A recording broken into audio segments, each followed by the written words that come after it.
接下来是第一场专题演讲，很荣幸邀请到 University of North Texas 的 Bob Heere 教授。他的演讲题目为《荷兰全民运动政策与健康城市的创新与实践》。本场次的主持人为台北市立大学许琼云教授，让我们以热烈的掌声欢迎许教授。各位长官以及与会的先进，大家早。我是台北市立大学许琼云，今天非常荣幸能担任这场专题演讲的主持人。那我今天也是非常的开心，能够来介绍 Bob Heere 博士哈。那 Bob Heere 博士的资料可以大家参阅手册的第38页的一个资料内容哈，大家请参阅一下。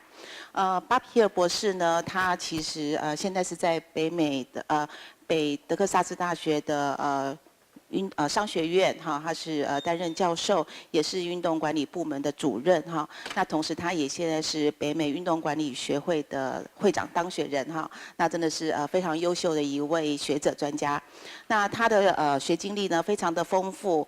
那大家都可以从手册上的资料可以看到他的大学以及他的一个研究所。那他是在荷兰所进行的哈，所以他取得了公共行政跟国际事务的学位。那之后呢，他到美国佛罗里达大学取得运动管理学博士的一个学位之后呢，他就留在美国来做任教。那他在美国待过的学校非常多哈，有北卡罗来纳大学，还有我们现在我们他的一个服务的学校，还有他曾经在荷兰在纽西兰哈都有任教的一个经验。那同时他也在欧洲的一些体育相关的一些研究机构呢，来帮忙做运动管理课程的开发跟担任讲师。他是在非常优秀的一位学者。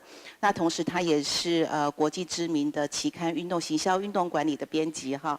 然后他也研究产能非常的丰富。那他也获奖无数，同时也常常担任各个国家的邀请的演讲对象，像大陆啦哈，或者是葡萄牙、墨西哥、美国、荷兰等等。好，那他今天给我们带来的一个讲题是有关于荷兰的全民运动的一个推展跟情形。那现在就让我们以热烈的掌声来欢迎 Bob Heere 博士。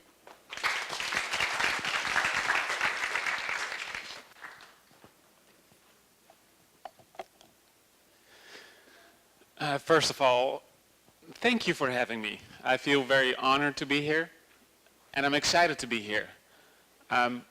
The fact that we are all here to have this discussion about the importance of sports for all is very encouraging to me. In the United States, to get sports on the agenda for health is a challenge. The United States does not spend any money, federal funding on sports participation, and when you talk for sports for all, they're looking at you as if you're an alien from another world. Last month I was in mainland China, where I met with people from Tsinghua University, and I spoke with people from Shanghai Sports Federation, the Nanjing Sports Bureau, and with each of these organizations I was trying to talk about this, sports for health. How do we get people healthy? How do we get people to participate in sport? And it's not on their radar. They kind of glazed over, and they wanted to talk with me about sport business. They wanted to talk with me about the Winter Olympics. They wanted to talk with me about the FIBA Basketball World Cup Championship. That's important to them. And when I tried to tell them, like, that's not what this should be about. It should be about sports for all. How are all these things going to help you with that, with obtaining that goal? They don't really engage. So the fact that we're all here having this discussion in itself is extremely encouraging to me. That's a very big first step that's been taken already. So I'm excited to be here. So I think I've been properly introduced, but since I'm the president-elect of the North American Society for Sport Management, and I'm here to talk about the Netherlands, I figured I would start by just explaining why me. So why am I standing here and not a professor from the Netherlands who's working in the Netherlands? Well, first of all, I'm still a proud Dutch citizen. And I grew up in the Netherlands. I didn't leave for the United States until I was 25, until after I finished my master's degree and I had worked there. So I'm still very Dutch, despite the fact that I've been in the United States 15 years. And I'm somewhat of a content expert, having lived in that system and having played in that system. So the adorable little blonde boy with the ball, that's me. A long, long, long time ago. I think this is when I peaked. This is when I was at my prettiest. Ever since then, it's been downhill. So I lived in the Netherlands. I played in the Netherlands. I've been part of that system. So I grew up inside the box. Now, when I moved to the United States, I moved outside that box. And that's actually, I found it very beneficial, because once you step outside the box, you see the other side. You actually understand better what the box is, what the advantages are, and what the disadvantages are. So to some extent, even though I'm not an insider, even though I don't work and do research in the Netherlands extensively, I know the box, and I look at it from an outsider perspective, and I think I'm uniquely qualified to talk about the strengths and the weaknesses because of my situation. Now, every year I still jump back into the box. I'm a visiting professor at the Heere University of Applied Sciences. I do consultancy in the Netherlands. Last year I worked with the city of Utrecht. So I still do a lot within the Netherlands, but I am an American professor. So in my presentation today, I will make some comparisons between the United States and the Netherlands as well, to contrast those two nations, because one of them, the Netherlands, does it quite well, as you guys know, because that's why you invited somebody who can talk about the Netherlands, while the United States struggles tremendously and is not doing a really good job. So let's start with the mindset of what Sport for All means. Because it starts with, why do we play sports? And without that mindset of why you're doing it, every other attempt what you're doing and any other strategy will fall flat. So to be very clear, historically in the Netherlands, sports has always been about community, about health. It's grounded in amateurism, which is anti-business. It's basically you're doing this for fun, for love. The word amateur, that's what it originally meant in the French language, love. So that's a big part of that sport, love, fun. And I want to talk with you guys about that a lot today, because I think it's such a crucial part of it. In the United States, sports has always been about development, individual development, getting the best out of yourself, challenging yourself. Now, important values, partly because it's been based and grounded in education, where that is one of our main goals in education, to get the best out of ourselves. However, for sport, that might not necessarily be the way to go, because it comes at a price. The focus on an individual comes at the price of the overall community. The focus on the best, the focus on performance, as it is in the United States, comes at the expense of the one who might need it the most, the kid who might not be as good, the kid who's sitting on the bench, the kid who struggles with sport. So in the United States, we've developed a system where we actually cast out the person that needs it the most, because they're not good enough. While in the Netherlands, it's actually the opposite. The system is set up that everyone plays sports. And if you're good at sports, it's being hammered in you that you got to do it with the other people. I was reasonably good in football. So I was often the best player on my team. But even though I was the one who scored the goals or gave the assist for the goals, I was told week in, week out, Bob, you got to pass the ball. You're doing this with others. They need to play as well. And that's the key word, play. So in the United States, they love the word, hey, you want to go for a workout. You want to go for exercise. And then I've heard the word today as well, exercise, work. Exercise is not fun. It's not play. Now, I know there are a lot of people here who are healthy and like exercise because that's what people in sport do. But there's a large segment of our society who does not care for exercise. For those who were paying attention when the three lovely ladies, who were, by the way, awesome, were doing their dance, and if you were looking at me, you probably saw an embarrassment display of somebody who was not really participating. There were two reasons for that. One, I had to be up here and I'm wearing a suit and I didn't want to be sweaty. But two, I don't like exercise. It's boring to me. I can't win. Why would I play if I can't beat you? There's no strategy. I don't have to think about how it. So what I'm left to do is just following instructions and move and exercise, and that's tiresome. I don't like that. I need sport, I need play, I need fun to distract me from the fact that I'm actually exercising. Right now I run mostly as workout, and when I run, I listen to my podcast. That's the only way I get through my runs. Otherwise, I could not do it because I would be too bored. And I would like you to keep that in mind, because if we look at the difference between the United States and the Netherlands, and maybe even also Taiwan, is the Netherlands has figured out a way to get people like me, to keep people like me, who don't necessarily want to exercise, involved in sport. It's a different demographic.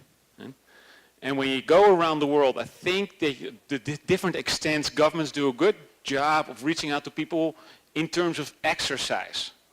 But when it comes in terms of sports, play, fun, there's a big difference. So this is what I would like to talk to you.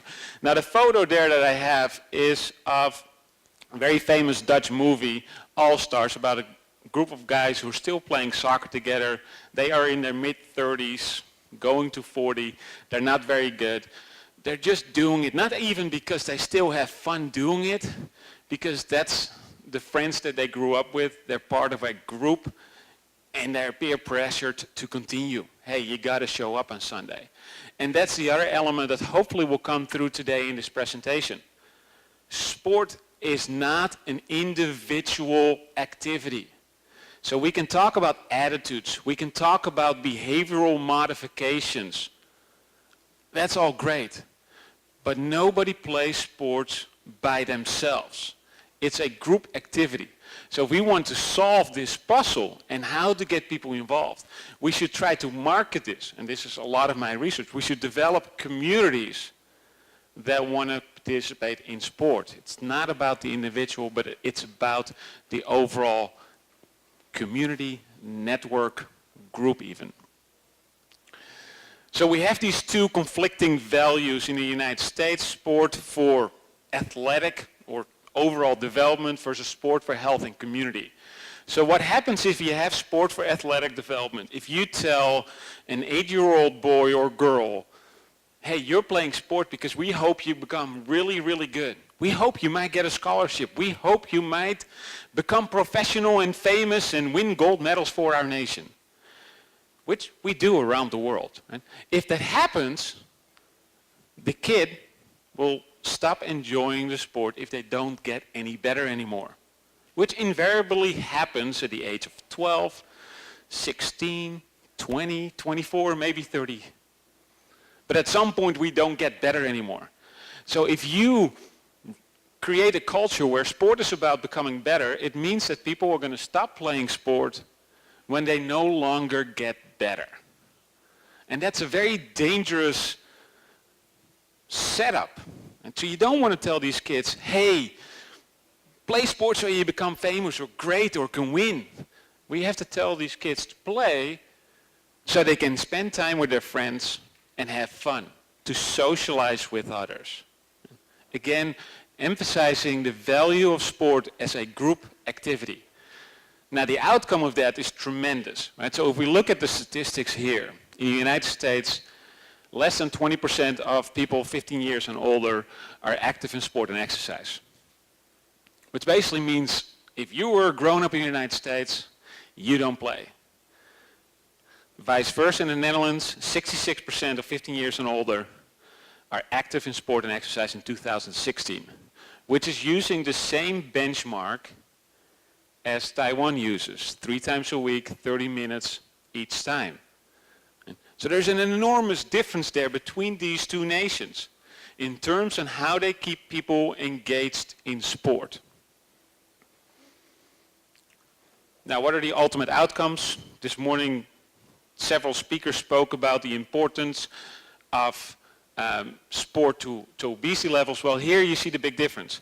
Right? So the Netherlands is up there at 11-12%, which is for a Western nation that eats extremely unhealthy, very, very good.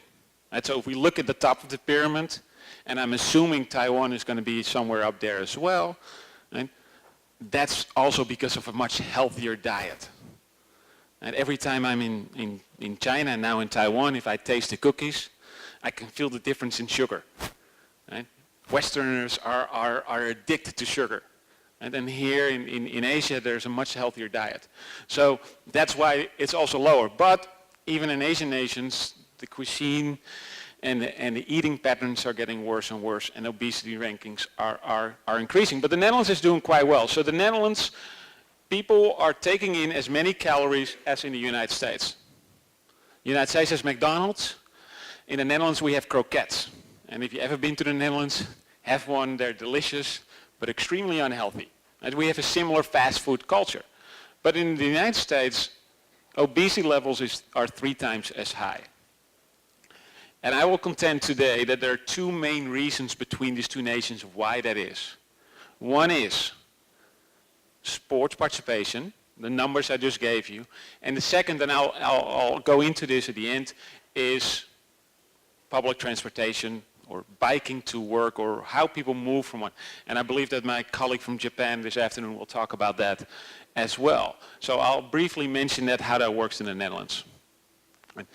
It's relevant to Taiwan because even though the obesity levels here are much lower than in the Western world, they are, according to an article written by a Taiwanese scholar, are increasing. Now, what does this all mean? Right? If you are working for a national sport federation, you might think, well, this is all fun, but we care about medals. And what you were just telling me, that kids have to play because of fun, because of community, that means that if we change our culture, we're going to be less successful in the international world of sport. And we care about that. We want to win medals. Well, let me put your mind at ease. The Netherlands is extremely successful when it comes to elite sports. So in the 2016 Rio Summer Olympics, we were 11th on the medal ranking. We won 8 gold and 19 medals overall. The Pyeongchang Winter Olympics, we were even 5th on the medal ranking. Again, 8 gold, 20 overall. Why do we do so well in the Winter Olympics? Well, we pretty much own speed skating.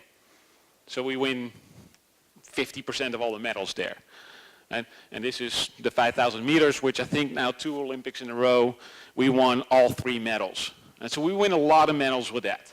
Now, so both the Olympics we do really well. In the Summer Olympics, the Netherlands excel at field hockey, at any kind of water sports, sailing, swimming, things like that. We're actually, for some reason, really good at judo. So we have a couple sports that we always excel in. Outside the Olympic sports, historically we've done quite well in football. 2014 we were 3rd. 2010 we came in 2nd. We should have won. And I'm not even going to talk about 2018. I would like you to ignore that. That did not happen. Outside soccer, outside football, outside the Olympics, all around we got some very good athletes. Right now, Formula One, the youngest winner of an individual race, Max Verstappen, who does really well and might be a future champion. For those who are following the Tour de France today, the time trial, the last one, Tom Dumoulin is in 2nd place. He's probably too far off to win, but he is supposed to win the next few years. And then I know you guys are crazy about baseball. It's not a major sport in the Netherlands, but we've done quite well in the World Baseball Classic, and I'm kind of cheating here because we do quite well because of Aruba and Curacao. 2 islands in the Caribbean who love baseball, and they play for the Kingdom of the Netherlands. And so we get the best players from them, and then we have a decent team that does well. But overall, what I'm trying to emphasize here is, if you have a culture that's based and focused on sports for all, on fun, on community, you can still be successful on the international stage. And this last Winter Olympics, Norway, even a smaller nation than the Netherlands, excelled and received a lot of international exposure because they have that same culture and setup as the Netherlands. Sports for all, sports for community, rather than the more Anglo-Saxon American view of sports for development, sports to win. Now, aside from this, for those who are working in the government, and I think we have quite a few people here, you should always ask yourself, what is this worth? Why are we spending millions of dollars towards obtaining elite sports? So I would like to share 2 short things with that. And it's not the topic of today, so I won't talk a lot about it, but just so you understand this. 1, nobody else in the world cares about your successes. You don't. If I ask you guys to name me a Dutch gold medal winner from the Summer Olympics, show of hands if you can do it. I don't see any hands. There might be 1 or 2. I mean, I believe you. I'm not going to ask you. Because I'm here with athletes, I'm here with sporters. But in general, people don't care. Second, elite sports success does not lead to increase in sport participation. Seldom. So for those federational officials who say, we need to spend our money so we can win a gold medal so more and more people will play our sport, it doesn't happen. This morning I was on Twitter, and I found actually a tweet from my fellow Dutch person who just posted the participation rate of women football players. And Holland won the European Championship in football last year, which was the first time our women team did any good. So it received a lot of media attention, and the expectation was, now women are going to be inspired to play football. Well, the participation numbers just came out, and there was no change whatsoever. Because that's not how it works. So if you're an official and you're wondering, okay, where do I invest my money? Where do we have to invest? Well, Sports for All has a return for your society, health. Elite sports, the return is some kind of misguided national pride. Important internally, important for self-esteem, and I don't want to, disregard that. But as a society, the Sports for All has a much higher return for your society. Now, if we talk about the Netherlands and we're talking about that 60% participation, how came this to be? And I would like to go through the history just shortly to emphasize how old this is, because the Dutch sports system is 150 years old.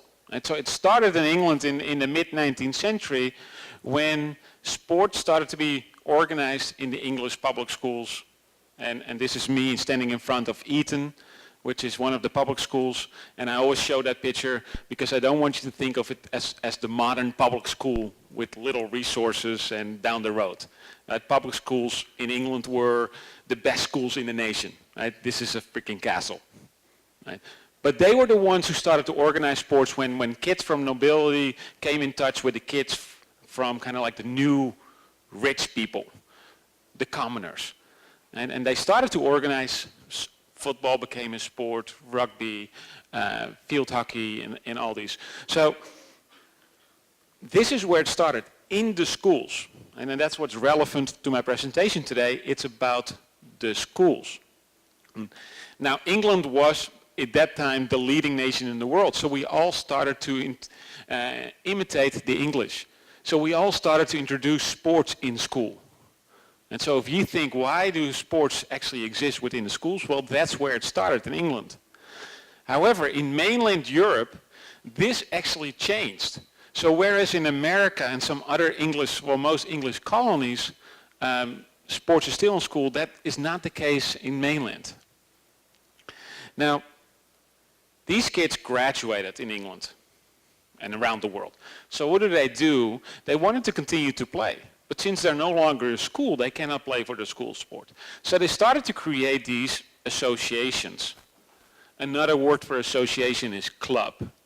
And then I like the word association for two reasons. One, that's where the word soccer comes from. If you're wondering, it's actually a British word. Association, ASOC, football, and because you had rugby football and you had association football, and then soc football, soccer. Right?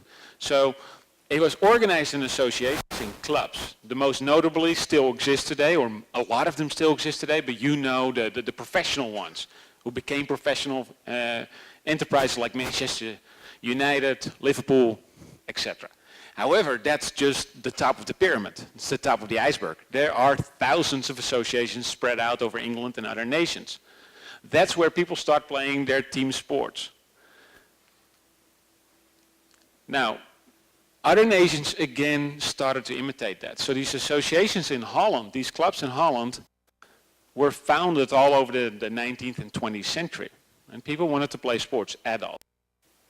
However, the school system started to change because Holland was influenced by Germany, which was a rapidly growing superpower. And within Germany, they didn't like the English team sports. They thought they were too frivolous, too playful. They wanted physical education, they wanted gymnastics, which they saw as much better military training. Right? So within Germany, the Netherlands, Scandinavia, because Sweden was also one of the pioneers in this, they actually started to push the team sports, the playful sports, the fun sports outside the schools. So the schools do not offer that anymore. So I grew up in the Netherlands. I never played for a school team. I never played for a university team because it did not exist. So in continental Europe, you have a model where sport is basically monopolized by associations, by clubs, by the federations. So as a result, we have right now around the world 3 different participation models.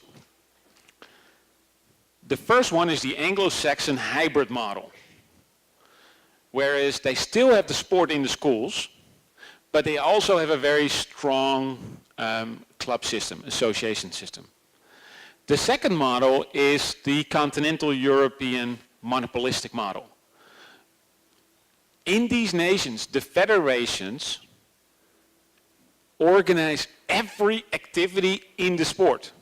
So the federation is not only worried about the elite sports, their best athletes or their sponsors or the events they set up, they are responsible for every game in that nation, from the highest to the 7-year-old girls playing in their 6th team on their age category. All of them are part of a similar pyramid. They're all governed by their federation, and that's what we call the monopolistic model. So these federations are huge. They have millions of members. And then the third model is the American educational sport model. So America adopted the educational model from England, but because of their infrastructure and in the size of the nation, they never really built an association model. So they only had professional sports for entertainment, but they didn't have club sports like in Britain or in the European or any of their kind of colonies. So if you go to New Zealand or Australia, you see a similar system as in the UK. But in America, you don't have the club sports. So if we then go to nations that are influenced by America, like Taiwan, we see a similar system, influenced by the American model where most of the sport is traditionally within the schools. That doesn't mean that there's nothing happening outside these schools. Yes, a lot of it is happening, but it's very fragmented. There's not one actor that actually is responsible for it. And in some of these presentations, that came forward, right? There's an initiative here, there's an event there. Taipei City does something, New Taipei City does something, everybody does their own thing. rather than in England and in Europe where the federation is responsible for all of it. So the current situation in the Netherlands, just to give you a view of it, right now we have, in 2016, sorry, that's the most recent data I found, we have almost 25,000 associations. So that's all the kind of sports combined, field hockey, football, tennis, etc. Collectively, these clubs have 5.3 million people. So that's about 30% of our population is a member of an association. Thus, indirectly, they're a member of a federation. So that's an enormous number. Now, for those who struggle with how big the Netherlands is, or how we should look at that, well, I hope you can see this. This is the map of the Netherlands on top of the map of Taiwan on the same scale. So our two nations, the Netherlands and Taiwan, are exactly the same size. And like here in Taiwan, in the Netherlands, it's not equally spread out. A majority of the people actually live in the West. So between Amsterdam, Rotterdam, The Hague, and Utrecht, that's where a majority, 65% of the people live. So it's a very similar situation as Taiwan. So imagine living in Taiwan in your small country and having 25,000 associations that people can join. Now, those numbers are extremely high, and I would like to keep that in mind. So if we look at the map of the Netherlands again, and this is a map of all the soccer clubs, the soccer associations, not any other sport, right? So if we add those, you probably just see no dots anymore, it's completely black. But these are the soccer clubs in the Netherlands. So you can see that no matter for what club you play, there's another club right next door. So to some extent, and we'll talk more about that later, these are non-profit organizations, but they're in a competitive marketplace. If you don't like your club, if they don't serve you well, you go to the next. Now this system is the result of 150 years of organic growth and evolution. And towards the end of this presentation, I talk about recommendations. Well, it's hard for me to say, well, start building your club system right now and over 150 years you're going to have success. And so I would like you to keep that in mind, that some of this is extremely hard to imitate. But I think there are lessons there that hopefully can help Taiwan. Okay, so if we look at the age groups and the top 5 sports, I'm not going to go through the detail, and I fear that you guys can't really see that, and even my translators are now probably squinting at the screen like, what's there? But just the 2 things I would like to stress is that if you go through the age groups, the young age groups, you see a combination of 2 different things: exercise sports and team sports, fun sports. So soccer, football is the most popular sport until the age of 18, and then you kind of like see people transition out of these team sports and more into the exercise sports. So running, biking, swimming, those kinds of sports are the most popular, like in any nation. Right? That's the same here in Taiwan, that's the same in the United States, that's everywhere. It's easy to do, you can do it in your own time, but what you'll see until a very old age, that organized team sports is still very popular, like football, tennis. Even tennis is until the age of 65. A lot of people play tennis within part of that federational system. So here, what I was trying to emphasize here is those 2 different segments that we have in each society. People who play sports for exercises to stay healthy, right? And in your own research, what I was told yesterday, if you ask people who play sports, why do you play sports? It's to stay healthy, the number 1 reason. Well, yes, because that's the sport you offer. Right? But in Holland, you have that second segment, people who play sports for fun. And if you ask them, they would say, well, we play because it's fun.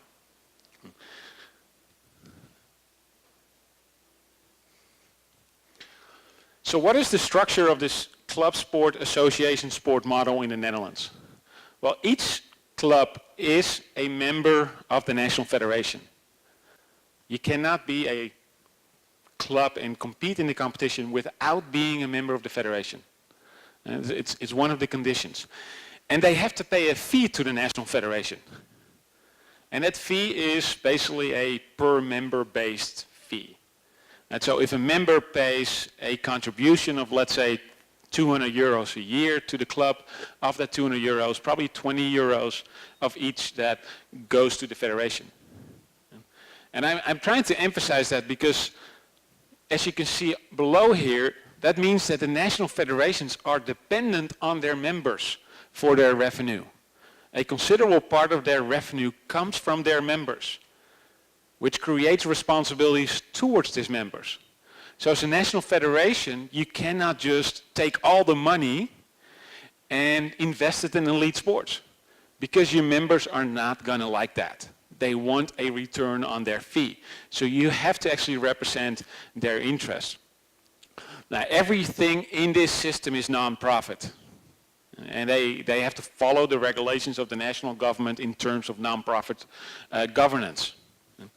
The National Federation, again, is also non-profit. And these national federations, again, organize every activity within the sport. They are monopolists.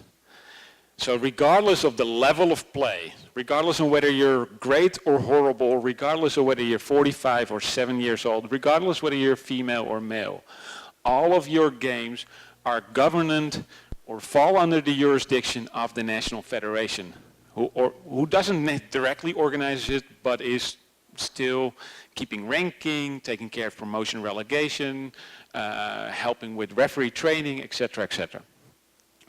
So if you look at that, these national federations, a large part comes from membership fees, then from the government, 19% in the case of field hockey. And again, the government places a lot of importance on this as well, and I'll talk more about that in a little bit.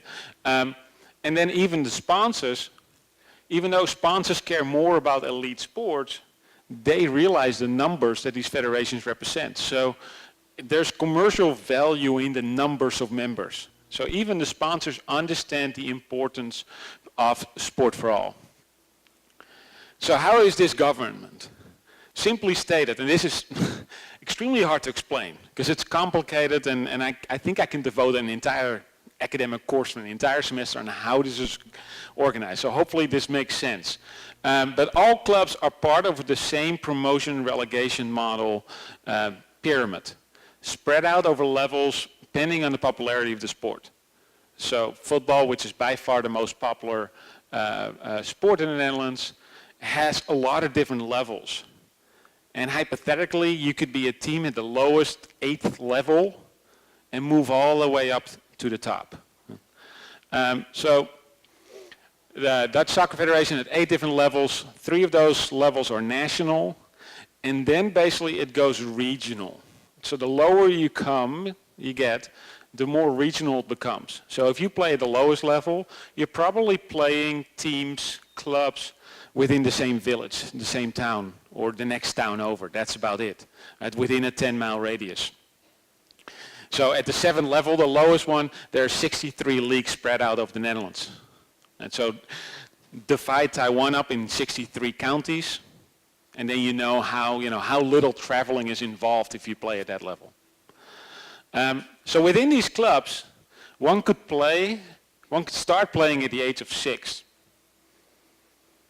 all the way up till 65 plus. You never have to transition into a new club or a new organization, which is the case in the educational model, and I'll talk about that in a little bit. So this is the top part of a pyramid model for football. And basically what I was trying to show you is that at the highest level, so the Eredivisie is our Premier League, and our Jupiler League is our second one. Those are the 2 professional leagues. And then we have a national top amateur. It kind of like starts to divide up. So we have the 4th division here is basically now East and West. And within the East then, at the level below there, you have Northeast, Center East, and Southeast. Right, so they become kind of like trickling down. And the lower you get, the more they are. So all the way to the 7th level here, where within that line would be 63 leagues wide. So it's an enormous, large, complicated organization. So on any given Saturday and Sunday, you have millions of people playing games under the jurisdiction of the National Federation. So if we then look within inside the club, so how are these clubs organized? So first of all, and I mentioned this before, they are non-profit organizations. They are run by a board. The board is led by a president. There's a secretary, there's a treasurer, and then you have several members at large. And then basically it's run by members. So there's hardly any professional working staff for any of these clubs. The club is run by volunteers. So the clubhouse, they run shifts. The members run the shifts and actually take care of the clubhouse. The coaches, most of them are parents or people who like to coach. People who drive are parents or friends, or people who are volunteering to make the club work, which keeps the cost of membership low. And so the cost of membership can range anywhere, let's say, between 150 euros a year to, for the very best, maybe even up to 1,000. I haven't checked the recent numbers. But even then, it's relatively low. So it keeps the sports accessible for everyone, regardless of income. And that's a very important element of it. There are a couple of exceptions. The groundskeeper, the facility maintenance is done by the local municipality, by the local government. The head coach, even at the lowest level, is a part-timer, gets some kind of payment. The higher you get, of course, the higher it is. And at the best teams, the highest level, there are several other employees paid, often by sponsors, local businesses who provide resources. But in general, the system runs on volunteering. Now, where does these clubs get their money from? Well, the main income is the member's fee. We call this contribution. Most clubs have about somewhere between 100 and 1,000 members. Average is 214. So again, if you look at Sports for All, these clubs make their money off each member, not their best members. So within the club, there's an incentive to keep the players who are not that great still involved and engaged. You don't want to spend all your resources on your best players, because then you lose the rest and they pay as much as your best player. So it's very important for them to keep everybody happy. So within these clubs, there is a culture of sports for all. Now, this is not uniformly, or it's not that there's not any fights or debates about that. There are within the club.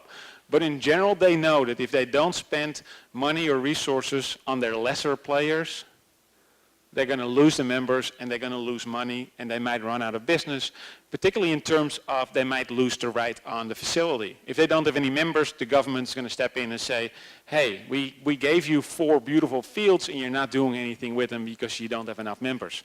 Step it up. So there's a lot of control and check and balances, and the main incentive is on sports for all rather than elite sports. Now, the second source of income, which is extremely important to the club sports, is the clubhouse. And so almost each club has their own clubhouse with a bar, with a little restaurant, and they can sell food and drinks at very low prices. So people like to spend time at the club before and after the games. And that's important in sports because it means you're interacting, you're getting to know each other, you're building friendships. That's hard to do when you're on the field and playing a game because you're distracted, you want to win. It's task-oriented. So you don't necessarily have a good conversation. Hey, how was your weekend? How's your wife doing? No, you don't have time for that because you need to play the game. So these interactions before or after a game are extremely important to build a sense of community. And people identify strongly with the club. They care about it. They feel they're a part of it. So they're behaving like members. They're not necessarily behaving as consumers who are looking for the best product. Because in the club, that's a family to them. That's their friends.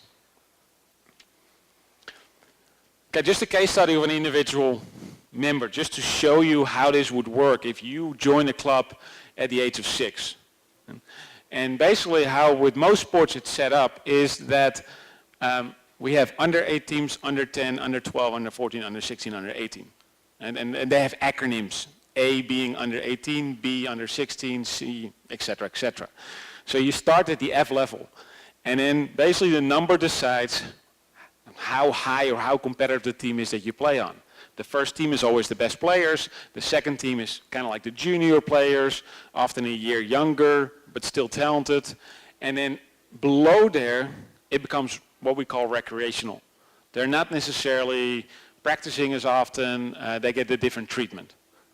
So if we look at this 6-year-old kid who the first year joins the club, he's randomly placed in one of the F teams, in this case F3. They see he can play, that he has good touch. So he's been moved to the first team the second year, to the F1. He does well. So the next year he goes to the junior varsity team of that age group. He does well. He gets promoted to the number 1 team, etc. Now, when he becomes an age of 13, 12, 13, he hits a growth spurt.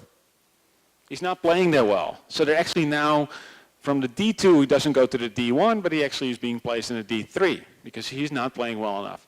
So now he's kind of like at the recreational level. It's a different mindset for kids, and some kids don't like it, so they quit, which in this hypothetical case happens. The kid quits, decides that year that he misses soccer, so now he's comfortable with being a recreational player, so he comes back into the system, plays for one of the recreational teams. He's not necessarily at the competitive level. However, after the second year in one of those recreational league teams, in the B3, he actually does really well again.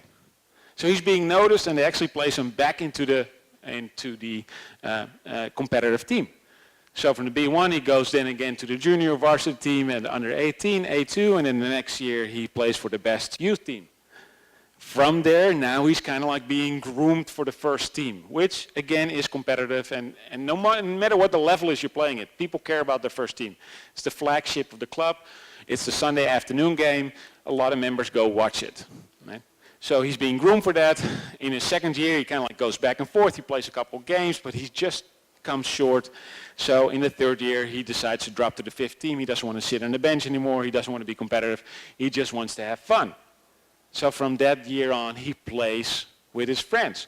And he can do that until the age of 50, 55, 60. My own father played until the age of 53 or 54 or something like that. And then he was done. Too much pain. So he started doing some less intensive, and he played tennis. And he's still playing tennis, and he's playing golf now. But what I was trying to say here is that in this system, you can play for the same organization your entire life. So the people you play with, you've known for your entire life. They're family. Right? So there's a lot of peer pressure to continue, because it's not necessarily just in the end about the sport anymore, but it's about spending time with the people you care about. Vice versa, if we then compare this with the educational model, and this is one of the challenges of having your sports within schools. Every time somebody switches to school or goes to the next level, they change an environment, they change organization, they're not playing with the same people anymore, and they might actually drop out. In America, you start playing the little leagues and the youth programs. Now, since in America they stress that it's important to be good and to excel, which means that the kids that don't excel are going to drop out immediately before they even get to school. So once they get to school, they kind of like maybe play in a junior varsity team or a varsity team, and they play in high school until the age of 16, 18. And then they go to the university, and they don't play for the university team anymore. So then they drop out. And then even the varsity players, the best athletes who don't go professional, drop out after that. So by the time they're an adult and they're leaving the university at the age of 21, they're done playing sports. And that's what you see in the United States, and that's how you get to a number of 19.5. Because the number of 19.5 is people who run, people who do yoga, people who go to a fitness center. And that's a small sub-segment of society. There are people who love that, and there's a large group of people who don't care for that. So what is the government's role here? The national government. So just to be clear, at the national government level, we have a Department of Health, Well-being, and Sport, which means that in our society, sport is placed within the Department of Health. And here in Taiwan, it's in the Department of Education. That makes a difference, because it's a different philosophy towards sports.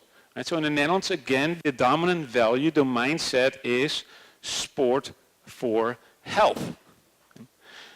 the primary view of this government towards sport is let's keep our population healthy. Right? So being part of that department plays a big role in that. Now, what are they doing at that level? Mostly funding, because they can use the federations, the club model to reach a large part of society. So they provide funding for sports.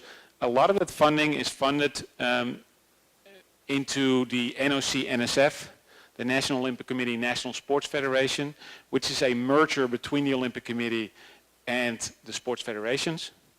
And the reason why they were merged is because the NOC was mainly focused on elite sports, while the National Sports Federation was doing both elite sports and sports for all. And again, the NSF has 5.3 million members that they have to keep happy.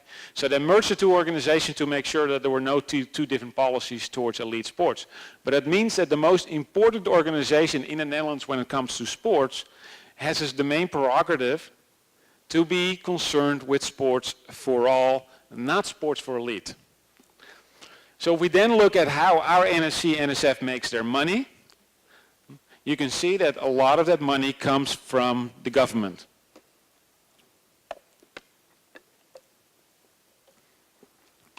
$44.6 million out of 112 million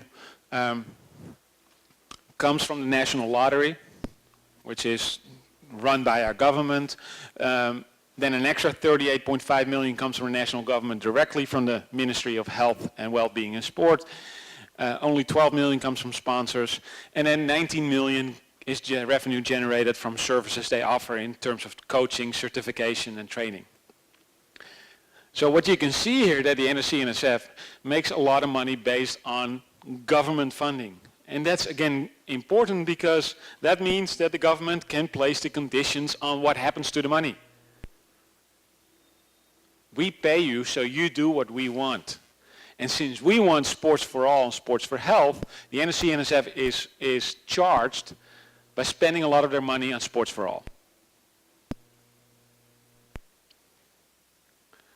So if we look at how they spend the 112 million that they make, 43.7 million goes to elite sports.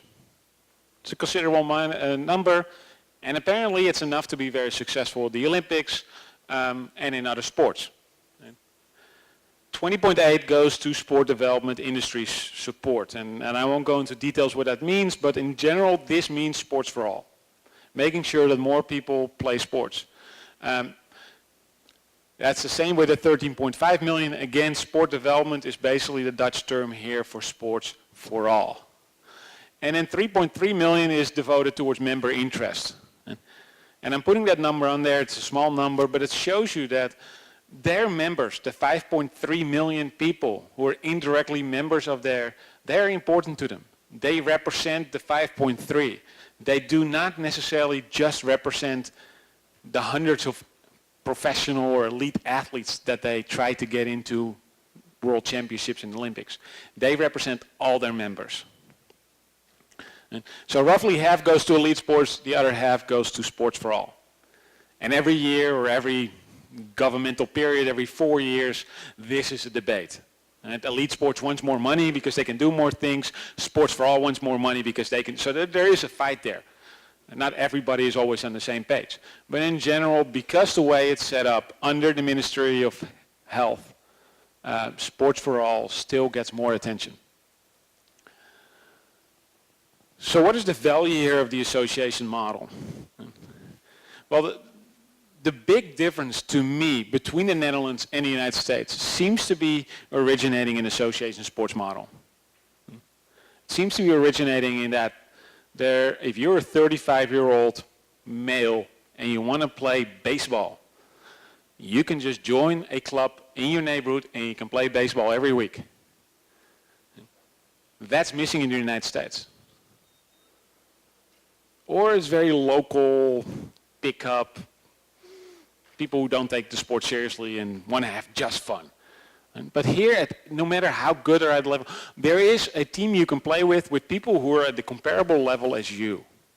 And so the access to the sport is really high. I think in both nations, and it's in Taiwan, I think I can say in all three nations, a particular segment enjoys to participate in individual, less formal, and/or commercial sport activities.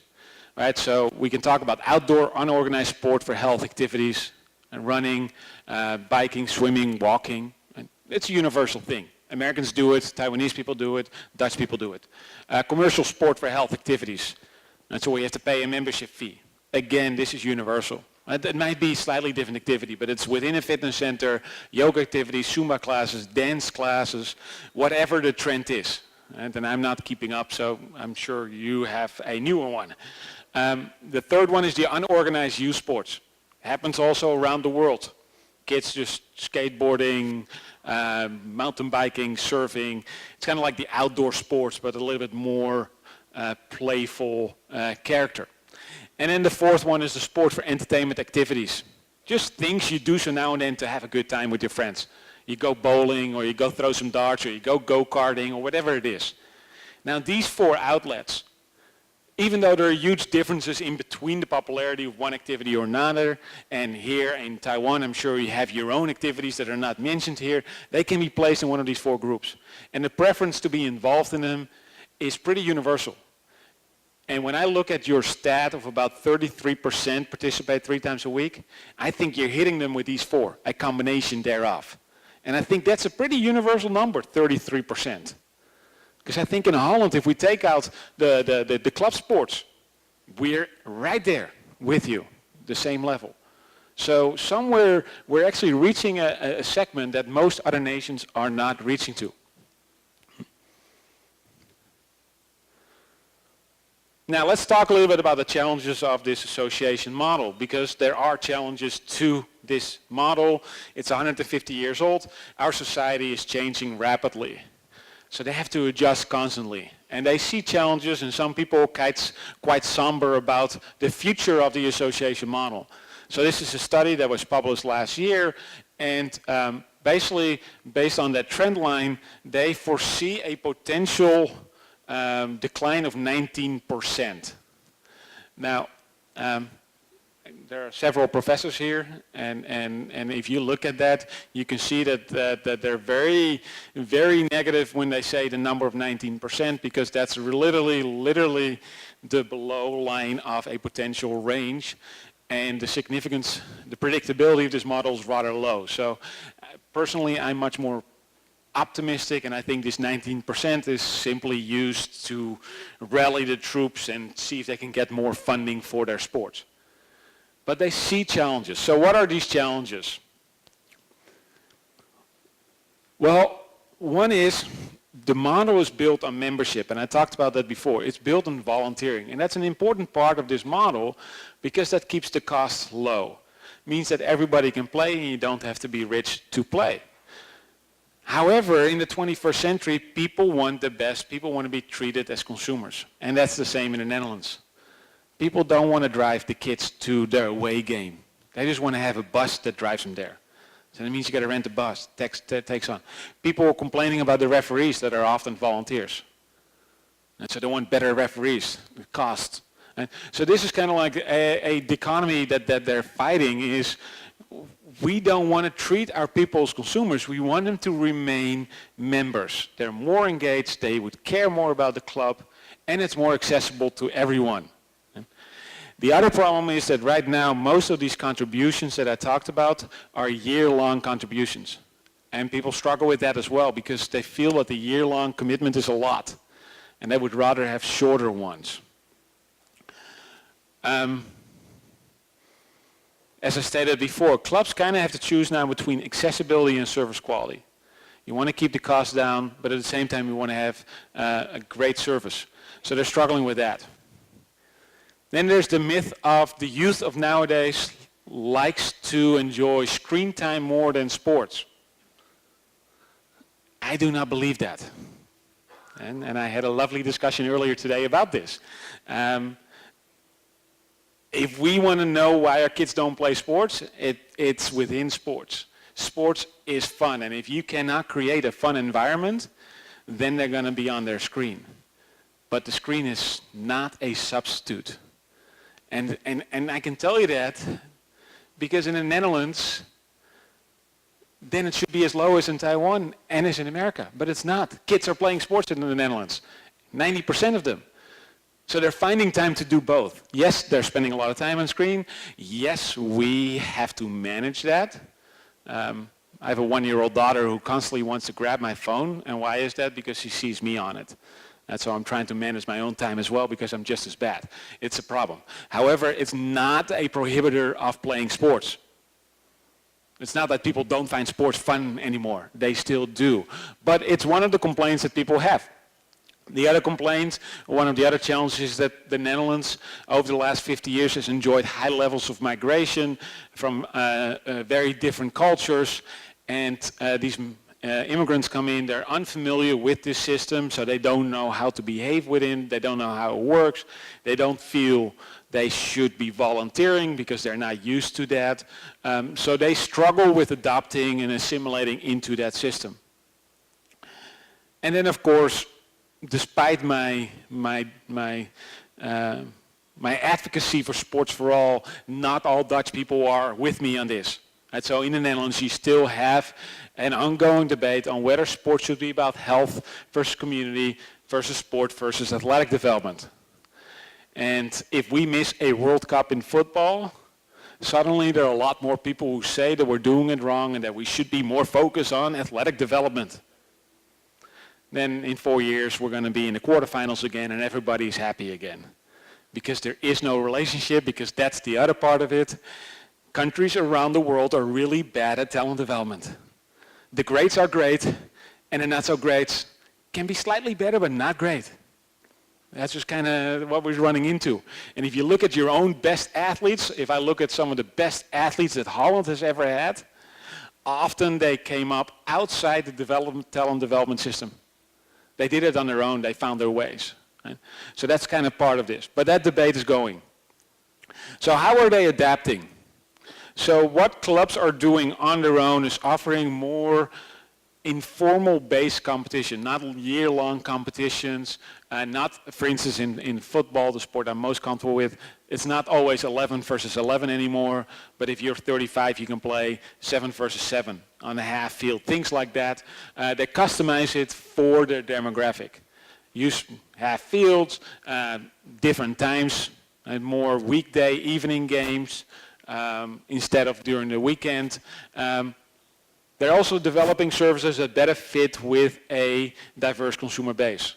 So most notably, in Holland we have a large group of Moroccan and Turkish immigrants, Muslim nations, and that means for clubs that they have to adjust their food and drink offerings.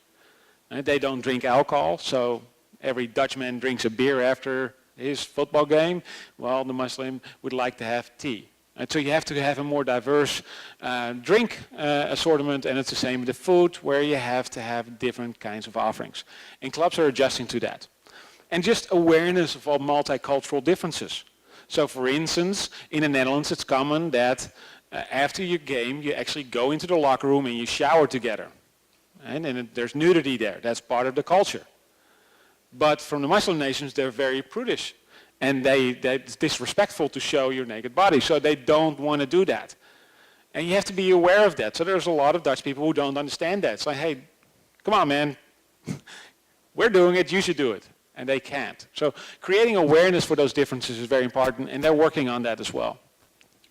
And then in the Netherlands, now you see more and more partnerships between the clubs, with local governments, with schools, with neighborhood associations to make the clubs less isolated and less insular. So they're trying to build these partnerships with these other entities that have their own sport policies.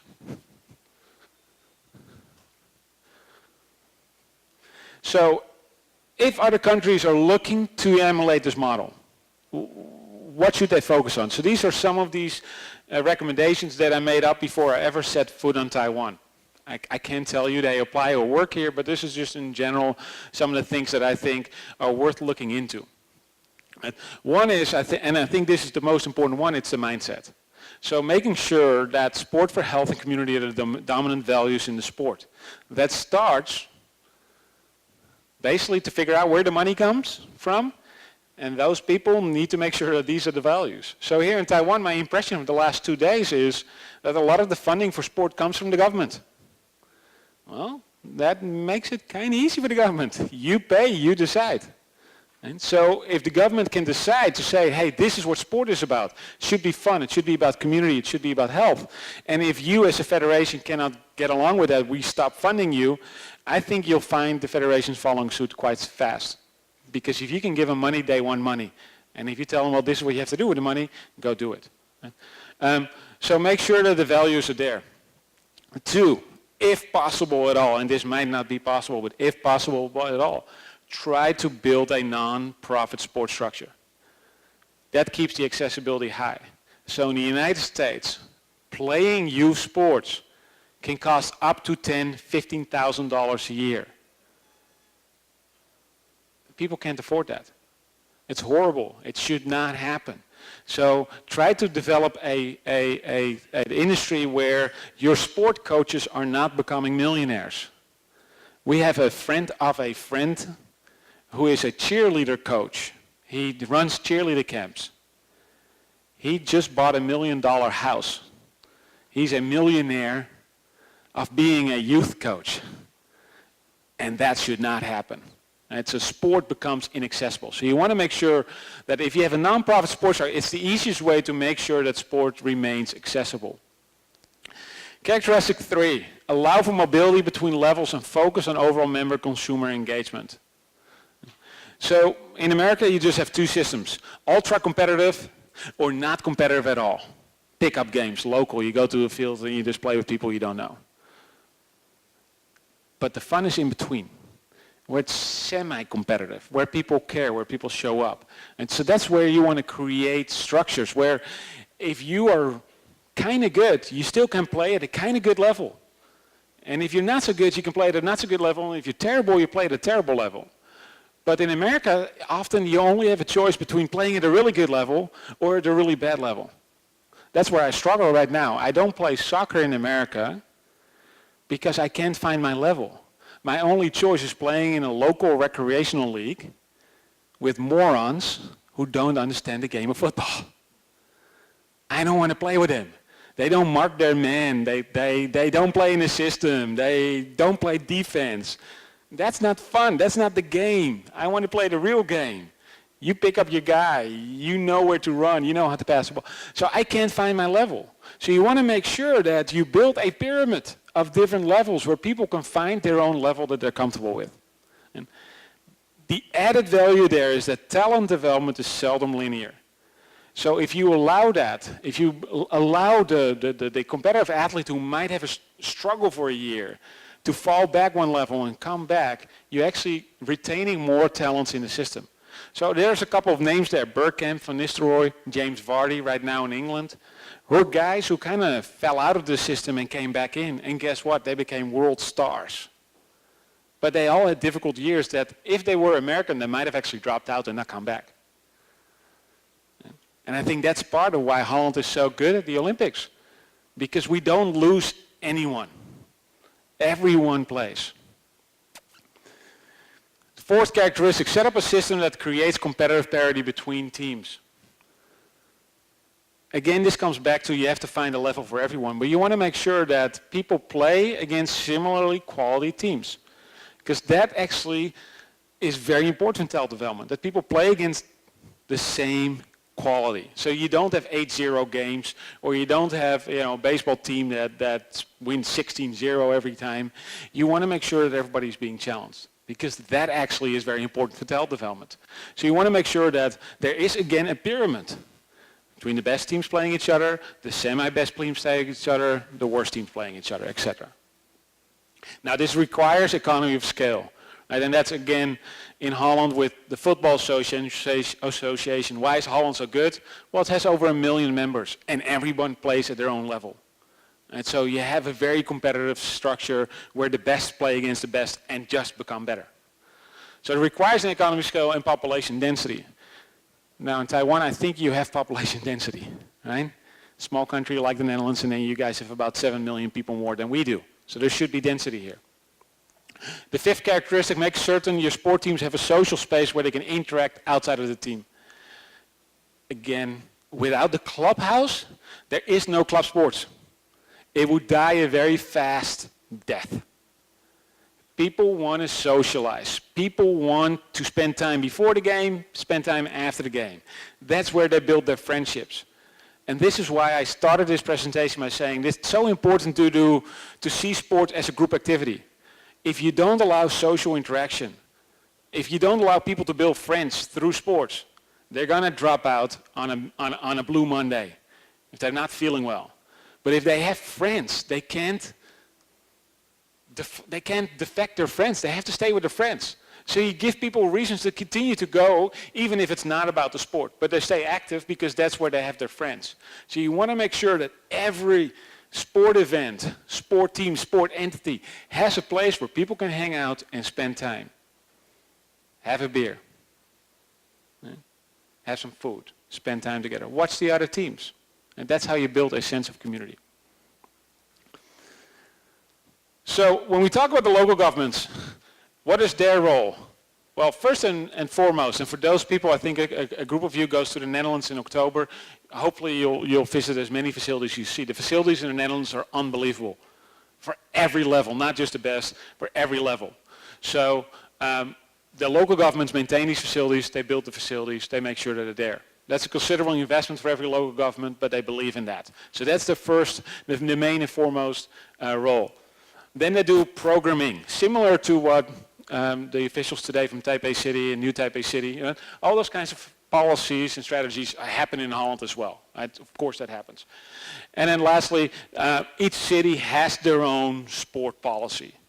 Now they don't have a secretary of sport within cities. Again, it's a secondary level post, often associated within the health department of every city. Now, the last decade, they spent a lot of time building what they call informal sport facilities. So traditionally, they have the sport association facilities, larger facilities, bigger facilities. But now within the neighborhoods, they're building small areas where kids can play. So particularly in urban areas, that's important. So these are one of the many little tiny soccer fields in the middle of a neighborhood. And so kids can go and play out on the street. The closer the houses are, the higher the fence. Sometimes there are cages. They're completely even with a roof, so the ball cannot get out and hit cars and things like that. They have them for tennis, they have them for football, they have them for basketball, etc., etc. So they're building a lot of those to make sure that kids can play in the neighborhoods. Now, then we get to the local healthy city, and I'm going to go through this fast because I'm running out of time. I mentioned the low obesity level for a Western nation in the Netherlands. There are two reasons for that. One is the sport participation system that I spent a lot of time on. The second is the urban design. And I think urban design, when you talk about health, is such an important part of it. So in the Netherlands, this starts, ends almost, with biking in the Netherlands. And so the Netherlands is the biking capital of the world. Research estimates the local supply of bike paths, about 30,000 kilometers. Again, similar nation, similar size as Taiwan. And you can go from the most southern point in the Netherlands to the most northern point in the Netherlands and bike there without ever leaving a bike path. It's throughout the Netherlands, it's everywhere. So it's very safe to bike. And if you have roads with bike paths next to it, and so the picture above is a separate independent bike path, but you also have this model next to the road, we can add another almost 5,000 kilometers. I biked everywhere where I grew up. I didn't get my driver's license until I moved to the United States when I was 25 years old. I didn't need one. I had public transportation and I had a bike. That's all I needed. And I actually was surprised that, and it might just be the weather and because it's so hot right now, that I don't see more people in Taiwan, in Taipei, biking. I thought they would be everywhere, and I hardly see any. Well, in the Netherlands, 43% of the Dutch people ride their bikes at least once a day. That means of the 17 million people, about 7, 8 million ride their bikes every day. So every day there are about 7.5 million bikes on the road. Going to work, going from work, going to school, going from school. And that makes a big difference. Now, a couple things here before I go to the next slide. One is the Netherlands has a much colder climate. So you don't have to be worried that you're sweating Second, the bikes are not necessarily competitive bikes, not meant to go fast. They're slow. They're just, you can bike for 10 kilometers and not having break a sweat, right? It's low intensity workout. It's not really a workout even, but you're moving. And third, well, so I said flat and cold. So that makes a difference here. I get it because in Taipei, it's particularly now, it's hot. But a big component of this is though, biking is not seen as a poor man's game. The status of biking is it's a Dutch culture. It doesn't matter how rich you are. This person is actually our Prime Minister, Mark Rutte, who's visiting our Queen on his bike.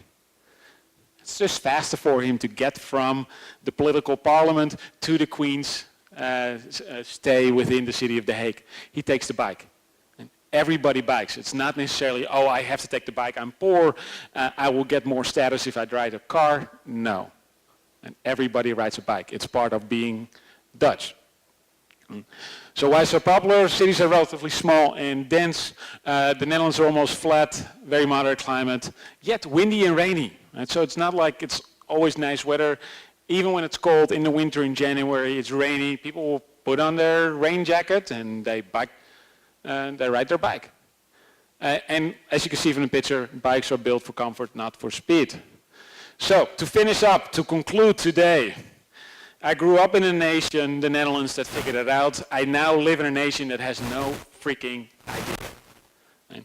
This is what the United States has been doing for the last 20 years, cultivating that guy. Right? So there's no federal government funding, there's no interest in sport, there's no research. A meeting like this is not happening in the United States, and I wish it would, but it's not. Most state or local government funding for sport has been cut or reduced. And if there is funding in sports at the local level, it's often for enormous facilities for elite sports. So over the last half century, the United States has spent upward to $80 billion into new stadiums. Again, trying to help out this guy having a good time in front of the TV getting fat. And that's not what we want to do. Most cities, the urban design is very poor. They're built for cars. The distances are too far. You can't really bike or walk anywhere. And then lastly, America is a fear society. Kids are not allowed to play outside, even though America is safer than ever before. They watch the media, they watch the journal, they see a mass shooting, they see, sexual crimes and all that stuff, and they're worried about the kids. Even though it's perfectly fine, you don't see a lot of play outside anymore. So my closing words, if you are a government official, don't work for that guy. Work for that guy. Thank you.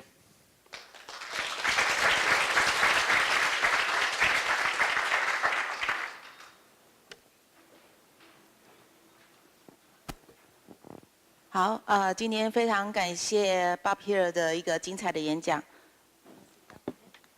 好，接下来剩下一些时间哈，是我们可以有一些问题可以跟Bob Heere来请教跟交流的部分。那今天透过他精彩的演讲呢，让我们也非常的清楚了解荷兰他在全民运动的一些策略跟做法，运动俱乐部的扮演的角色，政府它的经费的挹注分配，还有他们现在俱乐部面临的一些问题跟挑战，还有的一些因应策略的一些问题啊。那今天他的演讲是非常的丰富，那他的一个解说也相当的一个深入啊。那是不是我们时间有限，那因为他会戴着耳机哈，所以他可以做一个同步翻译，所以大家可以用中文来提问。那因为时间有限，我们今天先2个问题好吗？那是不是？请。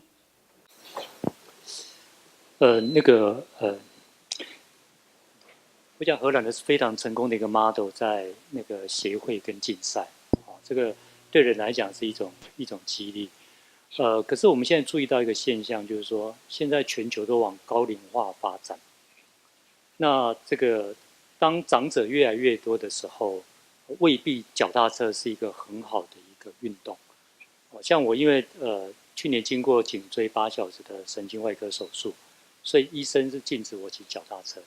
OK， 所以，在医学上目前有强调所谓的精准医学，personalized medicine。OK， 那我不晓得在运动会不会也有类似的一个概念特别是在美国因为我想在美国很多思潮都是比较领先的。那我个人为什么会提这个所谓的精准运动？事实上，这个社会是多元的，实际上每个人也是多元的。特别是上了年纪，可能都有一些风险因子比如说可能三高的病人或者糖尿病的病人 ，OK， 他可能只适合做某一类的运动，而不适合做其他另类的运动。所以，我觉得这可能是我们整个社会或者全球必须思考的一个问题特别是当人越来越高龄化的时候。但年轻的时候，我可以去打棒球，对不对？美式足球，很多运动我都可以做。可当我到了某个年纪的时候，特别像现在低头族，很多运动我可能就不能做了。所以我想是说，我个人觉得这个所谓的精准运动可能会是未来非常重要的一个 topic。谢谢。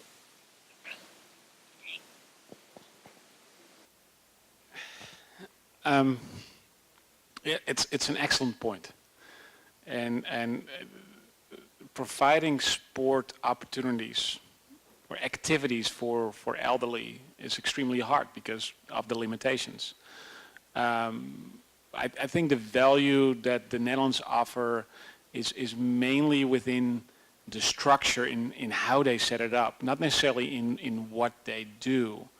I think in the Netherlands biking is rather safe and it doesn't put a lot of pressure on your joints.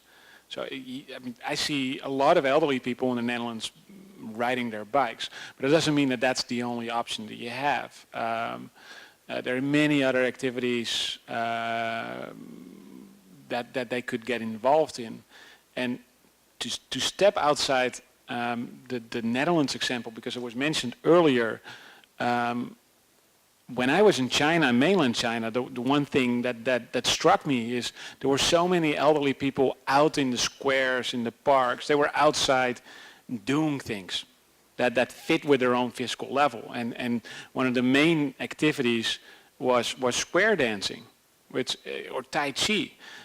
So in my visit with Tsinghua University last month, we actually set up a research project to study how these communities of square dancers, how they form and how they work, because I looked at that and was like, I want to bring that to the Netherlands. I want to bring that to the United States, because it's such a powerful way to come up with activities that fit, because indeed a 65-year-old man cannot play soccer in general.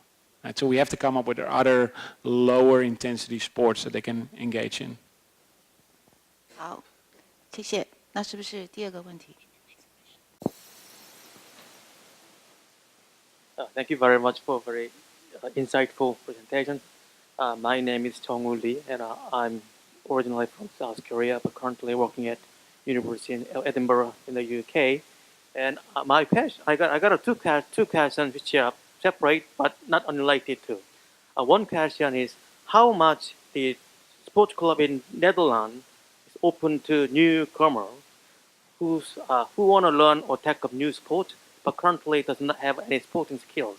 Because my experience is that when I tried to learn cricket in England, when I was doing my university, and after a few meetings, I found that I difficult to maintain my membership because I'm new to them, and not only in terms of sporting skill, but also new to the culture, new to the people. So my experience is that they did not really welcome me to be there, where they've been playing for a long time.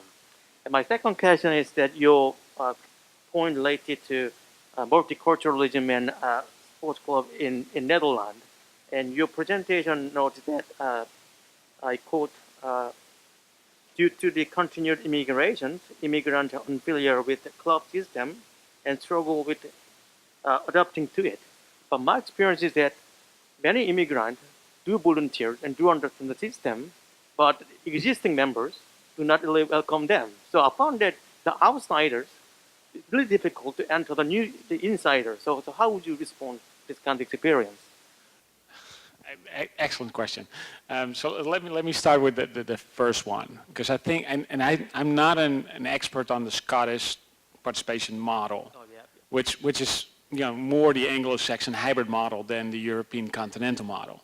So if it's just about level of play, a Dutch soccer club will find you people of similar skill, because, for instance, at the adult teams, they have a first team that's competitive, a second team that's kind of competitive, and then they have, depending on the size of the club, a third, fourth, fifth, sixth, seventh, eighth, ninth team.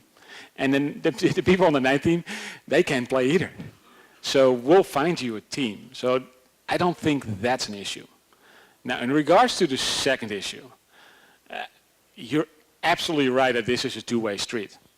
Right? So it's not just the migrants struggle with adapting, understanding the expectations that come of being a club member, which means, you know, running the clubhouse or driving your kid or things like that, or showing up, which is not necessarily part of every culture. But it's also the Dutch people who don't like to adjust to an immigrant and there, right? So there is discrimination, there is racism, of course. That's not different than any other Western nation towards migrants of other ethnicities.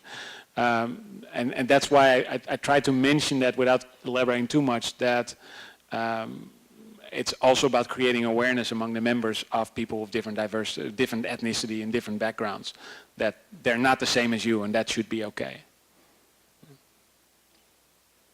It's okay? Okay.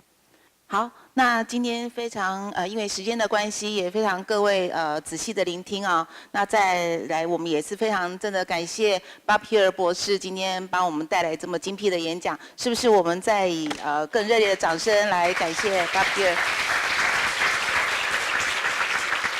好，谢谢 Dr. Heere。那现在有请我们本场次主持人许琼云教授颁发感谢状给讲者。Now we invite Dr. Shi to present the certificate to Dr. Heere.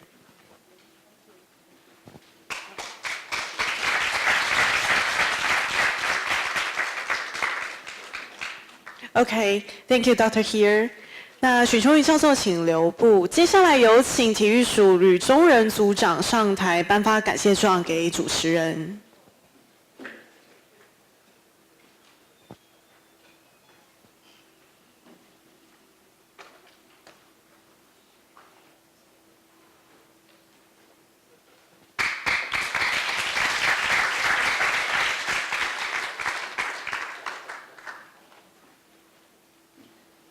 谢谢吕宗仁组长以及许教授。